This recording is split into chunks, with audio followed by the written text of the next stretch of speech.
नमस्कार, your money में आप सभी का स्वागत है। मैं हूं सुमित और योर मनी जिसमें हम बातचीत करते हैं आपके पर्सनल फाइनेंस से जुड़े सवालों को लेकर भी, और साथ ही साथ हम बातचीत करते हैं आपसे कई सारे इंटरेस्टिंग टॉपिक्स को लेकर भी, जिन पर आपको ध्यान देना ज़रूरी है ताकि आप अपने लॉन्ग टर्म गोल्स को ईजिली अचीव कर पाएँ, बेहतर तरीके से अपने पोर्टफोलियो को मैनेज कर पाएँ।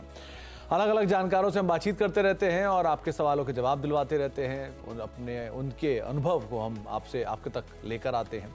और अगर आपका भी कोई सवाल है, आप भी इस कार्यक्रम का हिस्सा बनना चाहते हैं, तो आपके पास माध्यम बहुत सारे हैं जिसके ज़रिए आप इस कार्यक्रम का हिस्सा बन सकते हैं। आप फेसबुक और एक्स यानी कि फॉर्मर ट्विटर पर इस हैशटैग का इस्तेमाल कर सकते हैं। आस्क आवाज़ योर मनी हमारा हैशटैग है, जिसका इस्तेमाल करके इस कार्यक्रम का हिस्सा बन सकते हैं।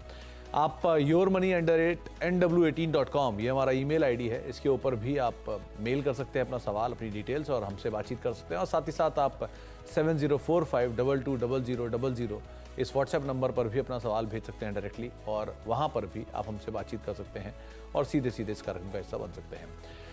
आज हमारे साथ जो हमने टॉपिक चुना है वो बहुत इंपॉर्टेंट है, तो हमारे साथ खास मेहमान ही मौजूद हैं। रुंगटा सिक्योरिटीज़ के CFP हर्षवर्धन रुंगटा सर हमारे साथ आज मौजूद हैं। आज हमने टॉपिक सुना है बाजार में निकलना कब है। तो हर्षवर्धन सर, चक्रव्यूह में घुसना शायद सबको आता था, लेकिन निकलना सिर्फ कुछ ही लोगों को आता था महाभारत में। तो बाजार भी वैसे ही सा कुछ है। यहाँ पर ज़्यादातर सबको घुसना तो आता है, शेयर लेना या म्यूचुअल फंड लेना या कोई भी निवेश करना, लेकिन रिडम्पशन ये सबसे इंटरेस्टिंग, इम्पॉर्टेंट और मुश्किल फैसला है, क्योंकि कहाँ रिडीम करना है ये तय करना बड़ा मुश्किल होता है। तो इसलिए हमने सोचा कि आप ही को बुलाया जाए कि आप ही बताइए कहाँ रिडीम करना चाहिए, क्या करना चाहिए। आप बताइए क्या करें बाज़ार में, क्योंकि बाज़ार में एकाएक बिकवाली आई तो लोग घबराने लग गए, वो अपने फ़ंड रिडीम करने लग गए। क्या ये रिडम्पशन ठीक है, या बाज़ार में ऑल टाइम हाई बन रहे हैं, यहाँ रिडीम करना ठीक है, यहाँ घुसना ठीक है, क्योंकि इंटरेस्ट बढ़ गया एकदम से। तो क्या करें बाज़ार में अभी? देखिए सुमित, ये इतना इंटरेस्टिंग टॉपिक है क्योंकि आपने जैसे कहा कि हम हमेशा कहते हैं कि आपको लॉन्ग टर्म अपने गोल्स के लिए मार्केट में इन्वेस्ट करना है तो आपकी वेल्थ क्रिएशन होती है, लेकिन एग्जिट प्लान करना ये बहुत जरूरी है। और एग्जिट किन पैरामीटर्स पे प्लान करेंगे, आपको दो तीन पैरामीटर्स बता दूं। एक फर्स्ट पैरामीटर जो बहुत जरूरी है वो है आपका asset allocation plan. Asset allocation plan क्या होता है कि आप जब निवेश करना शुरू करते हैं तो आप ये तय करते हैं कि आपके पास मान लीजिए 1 लाख रुपए हैं, तो कितना आप इक्विटी में इन्वेस्ट करेंगे, कितना डेट में करेंगे। मान लीजिए आपने तय किया कि आप 50-50% करेंगे, आधा आप इक्विटी में लगाएंगे, आधा डेट में लगाएंगे।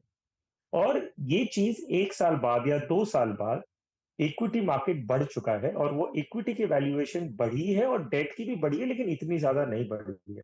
तो आप अगर पूरी वैल्यूएशन देखेंगे तो उसमें ये दिखेगा आपको कि आपका जो इक्विटी एलोकेशन है वो अभी 50% नहीं है, वो शायद 60% हो गया, और डेट बढ़ के आपका 40% हो गया। जो आपका पहले 50% था उसमें जितनी ग्रोथ हुई है वो मिला के आपका 50% की जगह पे वो गिर के 40% हो गया, क्योंकि इक्विटी बढ़ के 60% हो गया है। तो ये एक पहला इंस्टेंस है जिसमें आप अपना इक्विटी में एक्सपोजर कम करेंगे, तो आप एग्जिट करेंगे।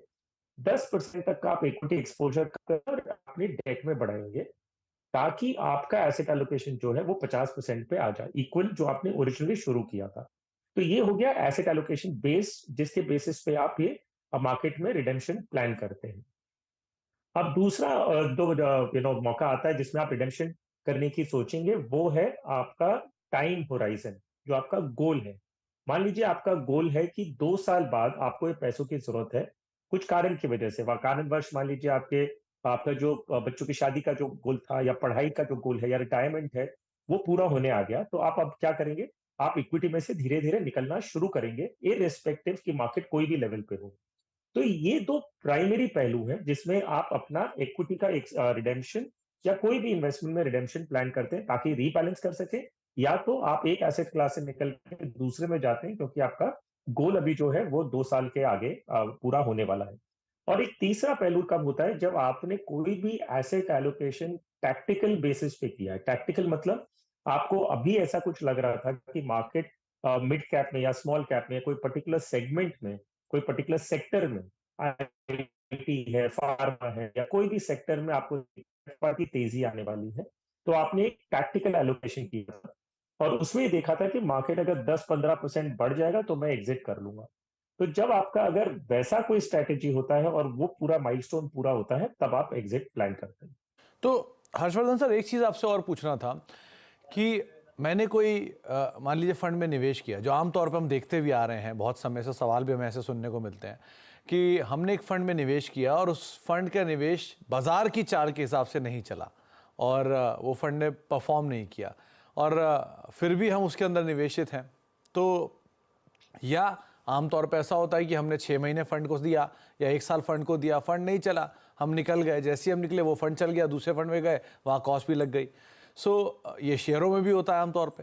तो ये कैसे टाइम करेगी? टाइमिंग तो मार्केट को नहीं किया जा सकता, लेकिन कुछ तो एक अवधि दी जाती है, वो अवधि क्या होनी चाहिए?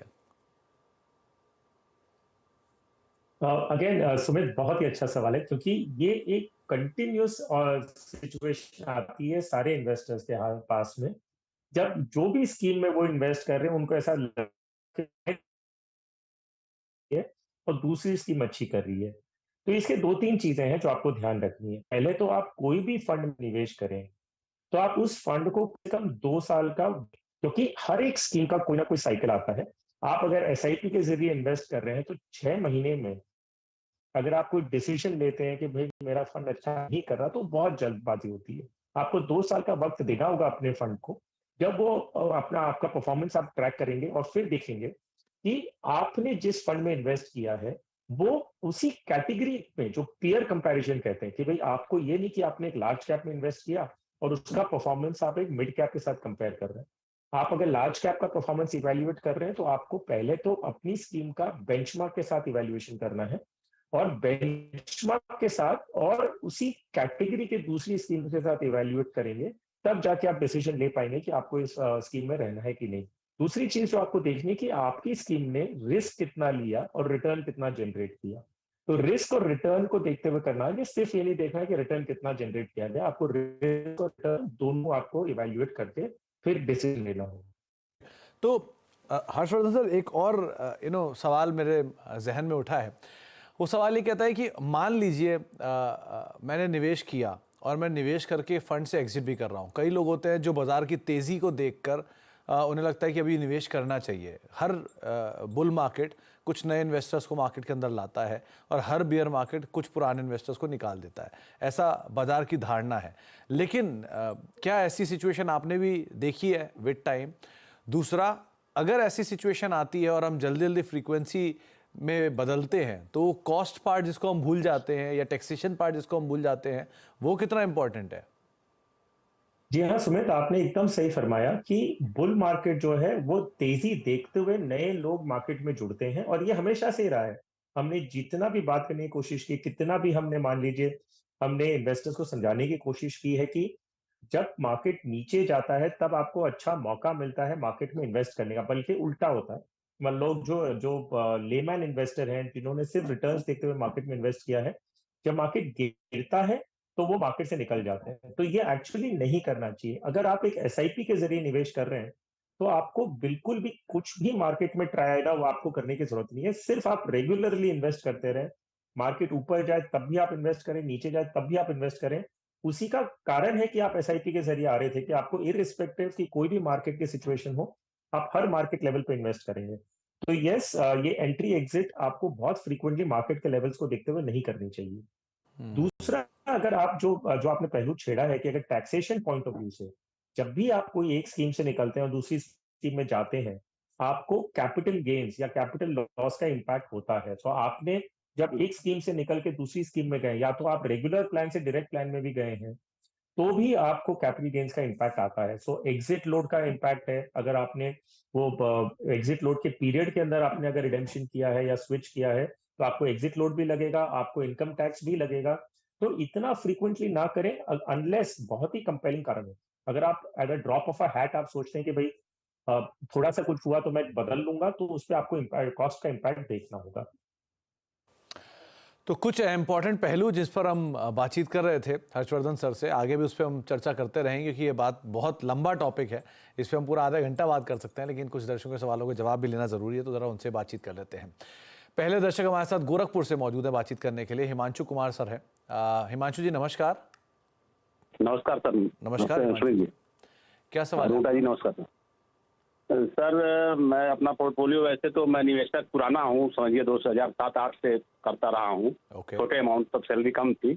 ओके लेकिन अब इधर रिबैलेंस करके जो है मैं पोर्टफोलियो करीब 58,000 का बनाया हूँ, जिसमें स्टेप अप एसआई भी है। ओके तो थोड़ा मेरा पोर्टफोलियो रिव्यू हो जाए आपके चैनल से, क्योंकि इसी को देख करके मैं अपना बनाया हूँ जो है।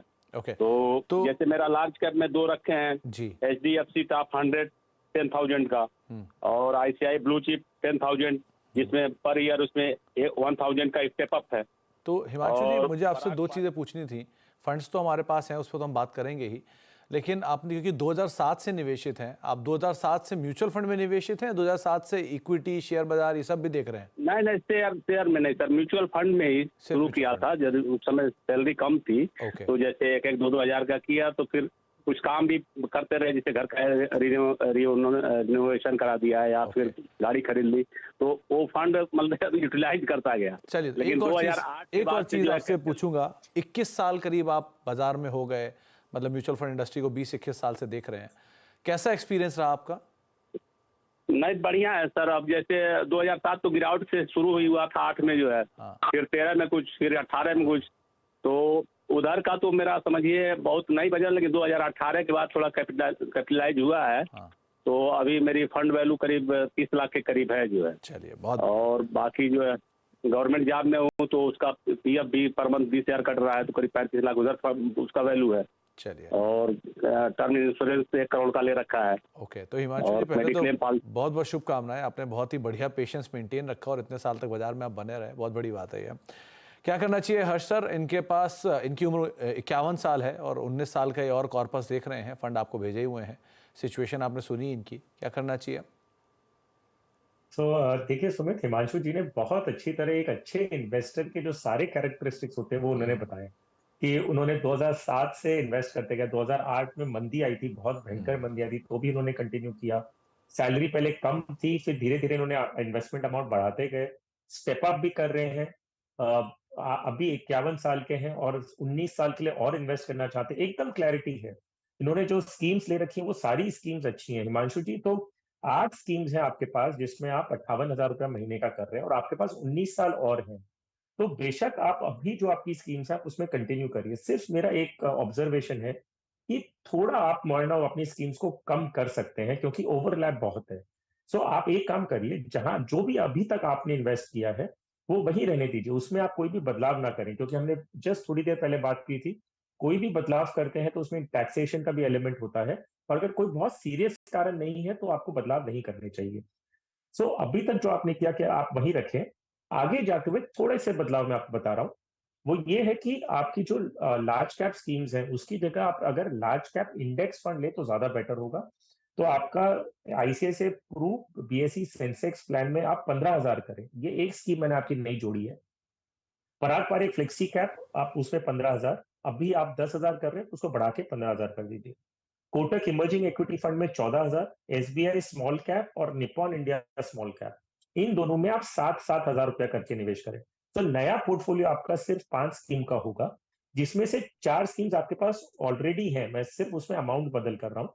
और एक लार्ज कैप में एक्टिव मैनेजमेंट की जगह मैंने पैसिव लिया है, ताकि आपका कॉस्ट पॉइंट ऑफ व्यू से और long term point of view से हमने देखा है कि लार्ज कैप में index funds tend to do better. 70 साल की उम्र में आपने एक सवाल पूछा है कि कितना कॉर्पस आपका इकट्ठा हो सकता है। तो अगर मैं ये स्टेप अप हर साल का जो अमाउंट बढ़ाते हैं, अगर वो मैं अगर नहीं भी कंसिडर करूं, सिर्फ 58,000 रुपया महीना और 30 लाख रुपया जो आपने ऑलरेडी एक्यूमुलेट कर रखा है, अगर यही पैसा अगर 12% से ग्रो करेगा तो आपके पास करीबन 8 करोड़ रुपए इकट्ठा हो जाना चाहिए जब तक आप 70 साल के होंगे।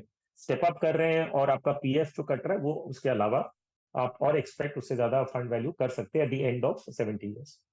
तो आपको एक साफ राय दे दी है हर्ष सर ने और आप उसके हिसाब से अपना पोर्टफोलियो को बिल्ड कर सकते हैं, मेंटेन कर सकते हैं। एक ब्रेक का वक्त हो गया, ब्रेक के बाद लौटेंगे। आकिब हुसैन साहब हमारे साथ मौजूद हैं रायबरेली से, उनसे हम आगे बातचीत करेंगे ब्रेक के उस पार, और साथ ही साथ हर्ष सर भी हैं, उनसे भी चर्चा करेंगे छोटे से ब्रेक के उस तरफ। कर रहे हैं हम हर्ष सर से, हमारे साथ मौजूद हैं, जिनसे हम चर्चा कर रहे हैं आपके पोर्टफोलियोज को लेकर, और साथ ही साथ हर्षवर्धन सर हमारे साथ मौजूद हैं। एक इंटरेस्टिंग एंट्री और एग्जिट मार्केट्स की कैसे ली जा सकती है, कैसे आप कर सकते हैं, एटलीस्ट कोशिश कर सकते हैं, उस पर चर्चा करते हुए अब आकिब हुसैन साहब मौजूद है हमारे साथ रायबरेली से बातचीत करने के लिए। हुसैन साहब नमस्कार। क्या सवाल है आपका? नमस्कार सुमित जी, हर्ष जी। नमस्कार। नमस्कार हसन साहब। हर्ष जी, मैंने टोटल 7 स्कीम में इन्वेस्टमेंट कर रखा है ओके। और 2 स्कीम में मैंने पहले से SIP में करता था, बंद कर दिया है। ओके। तो मेरा 2 स्कीम जो है ELSS स्कीम है जिसमें मैं 5,000 का इन्वेस्टमेंट करता हूँ और बाकी की 5 स्कीम में मैं 3,000 जो है पर स्कीम इन्वेस्टमेंट कर रहा हूँ। ओके। और मेरी एज 30 है अभी और मेरा टारगेट 15 साल का है और अमाउंट मैं 1.5 करोड़ का लेके चल रहा हूँ। तो हुसैन साहब, जो आपने 2 स्कीम बंद कर दी हैं और 7 स्कीम आपकी शुरू हैं, चालू हैं, तो 2 स्कीम जो बंद हैं उनका इन्वेस्टमेंट अभी भी आपके पास है या आप निकाल चुके हैं? हाँ, इन्वेस्टमेंट अभी है, स्कीम SIP बंद है, इन्वेस्टमेंट है। ओके। तो हर्षवर्धन सर, क्या करना चाहिए इनको? इनकी SIP चल रही है, 2 स्कीम में निवेश अपना बंद कर चुके हैं, SIP बंद कर चुके हैं, लेकिन निवेश बाकी है और बाकी 7 में से 2 ELSS है और बाकी 5 फंड्स आपको भेजे हुए हैं। क्या करना चाहिए? क्योंकि जो लक्ष्य है वो बहुत बड़ा नहीं है, एज इनके फेवर में है, अभी क्या करें? तो वेल आकिब साहब, आप है ना 20,000 रुपए महीने के कर रहे हैं और आपके पास मौजूदा 7 स्कीम एक्टिव है और 2 स्कीम जो है जिसमें आप फ्रेश इन्वेस्टमेंट नहीं कर रहे, लेकिन आपका इन्वेस्टमेंट है। तो वेल इतनी सारी स्कीम्स आपको अपने पोर्टफोलियो में जरूरत है नहीं। हालांकि आपने जो स्कीम्स ले रखी है वो अच्छी हैं और अलग अलग मार्केट सेगमेंट्स की हैं। तो सिर्फ एक बदलाव बताऊंगा मैं आपको करने के लिए, वो है कि एक्सिस ELSS फंड की SIP आप बंद कर दें और उतना अमाउंट बढ़ा के आप एक मेराई जो आपके पास ऑलरेडी है उसी में आप मेराई टैक्स सेवर स्कीम में ही बढ़ा दें। तो ELSS आपके पास जो एक्टिव स्कीम है वो फिर एक ही रहेगी और एक्सिस जो है वो उस श्रेणी में चली जाएगी जिसमें आपने SIP बंद कर दी लेकिन आपका एग्जिस्टिंग इन्वेस्टमेंट है। तो आई थिंक बस एक ही बदलाव आपको फिलहाल करने की जरूरत है। और आपने पूछा कि आपको 1.5 करोड़ का आपका टारगेट है कि भाई आपको 1.5 करोड़ इकट्ठा करना है। सो वेल अगर मैं 12% का अनुमान लगाऊं आपके रिटर्न्स, अगर आपको अनुमान लगाएं कि फ्यूचर में जाते हुए 12% आसपास रिटर्न मिलेगा, तो 15 साल बाद आप करीबन 1 करोड़ रुपए इकट्ठा करेंगे, ऐसा आप अनुमान लगा सकते हैं। अगर आपको 1.5 करोड़ करना है तो ऑब्वियसली आगे जाते हुए जब आपकी इनकम बढ़ेगी तो आप अपना SIP इन्वेस्टमेंट बढ़ाते रहिएगा। तो एक बदलाव की बात आपके लिए रखी है हर्षवर्धन सर ने, और बाकी आप पोर्टफोलियो को समय समय पर एक रिव्यू ज़रूर देते रहिएगा। वो ज़रूरी भी है, आपके लिए नहीं, सबके निवेशकों के लिए ज़रूरी है, तो उसको आप ज़रूर ध्यान रखिएगा। अब चलते हैं जोधपुर, वहाँ पे कमल किशोर सर हमारे साथ मौजूद हैं बातचीत करने के लिए। कमल सर नमस्कार, क्या सवाल है आपका? नमस्कार सर। नमस्कार कमल जी। मैं 2 साल से सिप कर रहा हूँ। 19,000 की पर मंथ सिप हो रही है। ओके। फंड्स आपको भेजे हुए हैं। हाँ जी। अभी मुझे एक 6,000 एडिशनल SIP करनी है। ओके। और मैं चाहता हूँ कोई नया फंड ऐड करूँ, तो किस कैटेगरी में कोई अच्छी स्कीम हो उस कैटेगरी में तो सुझाने कष्ट करें। तो आपने ये कोविड के बाद से 2 साल पहले से ही निवेश शुरू किया है, राइट? हाँ, 2 साल हो। तो अभी तो रिटर्न आपको अच्छा ही दिख रहा होगा, एग्री? हाँ। चलिए। यस। हर्षवर्धन सर, क्या करना चाहिए? 19,000 रुपए की इनकी SIP चल रही है, 10 साल के लिए निवेश है, 6,000 की एडिशनल SIP करना चाह रहे हैं, लेकिन एक इंटरेस्टिंग पार्ट है कि ये कोविड के बाद बाजार में आए हैं, तो वो पार्ट में आम तौर पे बाजार में एक बढ़िया तेजी दिखी है। सो आप एक बार फंड देखिए और बताइए कि क्या ये सिलेक्शन सही है, क्या करना चाहिए ना? सो वेल कमल जी, आपके पास जो इन्वेस्टमेंट्स हैं आप 5 स्कीम में कर रहे हैं और 19,000 अभी का आपका इन्वेस्टमेंट है और 6,000 आप बढ़ाना चाहते हैं। तो ये जो 5 स्कीम आपके पास है ना, ये सफिशिएंट है अगर आपको महीने का 25,000 रुपए इन्वेस्ट करना है। आपको और कोई दूसरी कैटेगरी ऐड करने की जरूरत नहीं है, क्योंकि आपके पास फ्लेक्सी कैप है जो लार्ज कैप ओरिएंटेड है। In any case large and mid cap आपके पास है। मेरा इमर्जिंग ब्लू चिप जो अभी नाम बदल के लार्ज एंड मिड कैप हो गया है, आपके पास मिड कैप स्मॉल कैप सभी है। तो आप ऑलरेडी सारे सेगमेंट में इन्वेस्ट कर रहे हैं, आपको अभी कोई नई स्कीम जोड़ने की जरूरत नहीं है। आप इतना करिए, जो 6,000 आपको बढ़ाना है वो 3-3 हजार करके इन 2 स्कीम से बढ़ाइए जो आपके पास ऑलरेडी है। मेरा एसेट इमर्जिंग ब्लू चिप जो भी लार्ज एंड मिड कैप हो गया है, और एक पारंपरिक फ्लेक्सी कैप, इन दोनों में आप 3-3 हजार करके SIP बढ़ा दीजिए और इन्हीं 5 स्कीम में रहिए। उससे ज्यादा आपको और कोई स्कीम जोड़ने की जरूरत नहीं है। तो इन फेरबदलों को या इन बदलाव को आप अपने पोर्टफोलियो में लागू कर सकते हैं और बाकी आप निवेशित कर सकते हैं, ज़्यादा बेहतर रणनीति आपको बताई गई है। अब एक ईमेल आया है, जयेंद्र पाल साहब का सवाल है। इनकी उम्र 39 साल है और इन्होंने फंड्स के ऊपर एक निवेश पर राय मांगी है। 6,000 रुपये की SIP है ये, और नया निवेश करना चाह रहे हैं और 7 से 10 साल में ये 30 से 35 या 30 से 50 लाख का एक लक्ष्य साध रहे हैं और बच्चों की पढ़ाई के लिए निवेश कर रहे हैं। हर्षवर्धन सर, आपने पोर्टफोलियो इनका देखा ही है, क्या करना चाहिए ना? सुहेल देखिए, पहली बात तो अगर ये 6,000 रुपया महीने का इन्वेस्ट करेंगे और हम अगर 12% का अनुमान लगाए कि आगे जाते हुए जो इनको 10 साल बाद अपने बच्चों की पढ़ाई के लिए चाहिए, तो लगभग ये 12-13 लाख रुपए एस्टिमेट कर सकते हैं। तो 30 से 50 लाख तो बिल्कुल नहीं होगा। तो इनके इसके लिए अनुमान मैं क्यों बता रहा हूँ, ताकि अगर इन्हें इन्वेस्टमेंट बढ़ाना हो आगे जाते हुए तो ये बढ़ा सकते हैं। वेल, एक ही स्कीम में मैं इन्हें सजेस्ट करूंगा कि शुरू करें, क्योंकि अभी इनके पास जो एग्जिस्टिंग कोई भी इन्वेस्टमेंट नहीं है।